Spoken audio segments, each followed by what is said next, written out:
Himachal high court ने पूर्व DGP Sanjay Kundu और एसपी कांगड़ा शालिनी अग्निहोत्री की रिकॉल एप्लीकेशन डिसमिस कर दी है और मामले को लेकर एक सप्ताह में आईजी स्तर के अधिकारी की देखरेख में एसआईटी गठित कर जांच करने के आदेश दिए हैं। सुप्रीम कोर्ट के आदेशों पर संजय कुंडू ने हाई कोर्ट में रिकॉल एप्लीकेशन दायर की थी, जिसको लेकर हाई कोर्ट ने 5 जनवरी को फैसला सुरक्षित रखा था। हाई कोर्ट के आदेशों पर एसआईटी को 28 फरवरी तक फ्रेश स्टेटस रिपोर्ट अदालत में देनी है। इसके अलावा सरकार को कारोबारी निशांत शर्मा और उसके परिवार को आगामी आदेशों तक पुख्ता सुरक्षा व्यवस्था सुनिश्चित करने के हाई कोर्ट ने आदेश दिए हैं। पिछली सुनवाई में सुप्रीम कोर्ट के आदेशानुसार डीजीपी संजय कुंडू के साथ साथ एसपी कांगड़ा ने भी हाई कोर्ट में रिकॉल एप्लीकेशन दी थी। इसमें कोर्ट ने 26 दिसंबर के आदेशानुसार ट्रांसफर पर स्टे लगाने की गुहार लगाई थी। कोर्ट ने पिछली सुनवाई में दोनों अधिकारों पर पक्ष सुनने के बाद फैसला रिजर्व कर दिया था, जिसके बाद आज हाई कोर्ट के डबल बेंच ने आज फैसला सुना दिया है और मामले को सीबीआई को ट्रांसफर न करने के भी आदेश जारी किए हैं। क्या कहा गया है? देखिए, निशांत शर्मा जो पालमपुर निवासी हैं, उनके मामले में डीजीपी संजय कुंडू तथा एसपी शालिनी अग्निहोत्री ने एक एप्लीकेशन दायर की थी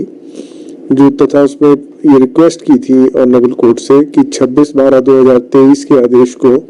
वापस लिया जाए तथा वो किसी प्रकार से इन्वेस्टिगेशन में इंटरफेयर नहीं कर रहे हैं, उन्हें अपने पदों पर बना रहने दिया जाए। आज उस याचिका को उच्च न्यायालय ने खारिज कर दिया है और प्रदेश सरकार को पुनः पुराने आदेश को रिट्रेट करते हुए कहा है कि उन्हें उनके पदों से स्थानांतरित कर दिया जाए। ये भी आपके ध्यान में है कि संजय कुंडू जी को प्रिंसिपल सेक्रेटरी आयुष लगा दिया गया था तथा बाकी कार्यवाही भी सरकार कर रही थी। आज के मामले में उच्च न्यायालय ने इलेबोरेटेड रीजंस देते हुए कहा है कि प्रथम दृष्टया इस मामले में कौन सी ऐसी कार्यवाही थी जिससे ये प्रतीत होता है कि अगर डीजीपी कुंडू अपने पद पर बने रहेंगे तो फेयर जांच होने की संभावना नहीं है। तो वो तथ्य न्यायालय ने आज अपने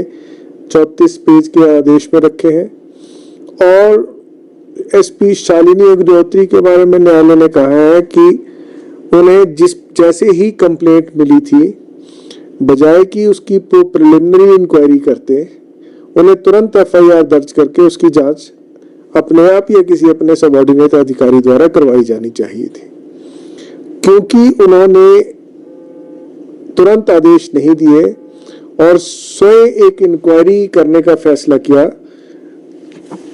न्यायालय के अनुसार प्रथम दृष्टया ये सुप्रीम कोर्ट की जजमेंट की अवहेलना है ललिता कुमारी केस में तथा उस मामले में के अनुसार प्रथम दृष्टया एसपी शालिनी अग्निहोत्री ने भी वो चुस्ती नहीं दिखाई जांच में, इस कारण वो उस पद से उनका स्थानांतरित होना भी जायज है जो जांच के हित में है।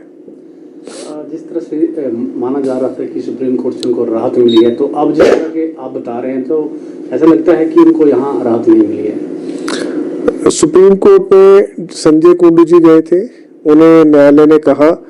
कि आप दोबारा वापस हाईकोर्ट जाएं, क्योंकि उनकी वहां याचिका थी कि मैं इस मामले में पार्टी नहीं हूं, मैंने किसी प्रकार से कोई एफिडेविट नहीं फाइल किया, बल्कि मैं एक कंप्लेनेंट हूं क्योंकि मेरे खिलाफ एक मामला बना है, मेरे खिलाफ एक मानहानि का मुकदमा बना है, निशांत शर्मा ने किया है ईमेल के द्वारा, तो मेरे मामले की जांच हो रही है। तो इस कारण वो उच्चतम न्यायालय गए थे, लेकिन सुप्रीम कोर्ट ने मेरिट पर ना एंटरटेन करते हुए वापिस उन्हें कहा था कि हाई कोर्ट को अप्रोच करें, रिकॉल एप्लीकेशन डालें, अगर पिछला ऑर्डर हाई कोर्ट मॉडिफाई करने के लिए हाई कोर्ट से रिक्वेस्ट की जाए, और वही एप्लीकेशन पर आज सुनवाई होकर फैसला आया है। कोई एसआईटी गठित करने की भी बात कही है? हाँ, प्रदेश सरकार की तरफ से न्यायालय को बताया गया था कि अगर उच्च न्यायालय को ये प्रतीत होता है कि इन्वेस्टिगेशन जो 2 आईओ अभी इन्वेस्टिगेशन कर रहे हैं वो फेयर इन्वेस्टिगेशन नहीं कर रहे हैं, तो प्रदेश सरकार इस मामले में आईजी लेवल का एक एसआईटी गठित कर सकती है। तो आज न्यायालय ने कहा कि ये प्रदेश सरकार अपने आप इस पर फैसला ले कि एसआईटी गठित करनी है या नहीं करनी है, हम उसे बाध्य नहीं करते हैं। ये सिर्फ निशांत मामले की जांच के लिए है? जी, निशांत मामले की जांच के लिए। एक और महत्वपूर्ण मामला था क्योंकि निशांत शर्मा ने भी और सुप्रीम कोर्ट में संजय कुंडू जी ने भी कहा था कि इस मामले को सीबीआई को दे दिया जाए, परंतु प्रदेश सरकार ने ये दलील दी थी कि ये मामला उन रेयरेस्ट ऑफ रेयर मामलों में नहीं बनता है जिसमें सीबीआई को दिया जाना चाहिए। तो हमने कहा था कि इस मामले की जांच प्रदेश सरकार, प्रदेश की एजेंसियां करने में सक्षम है और इस मामले की जांच करके फेयर इन्वेस्टिगेशन की जाएगी।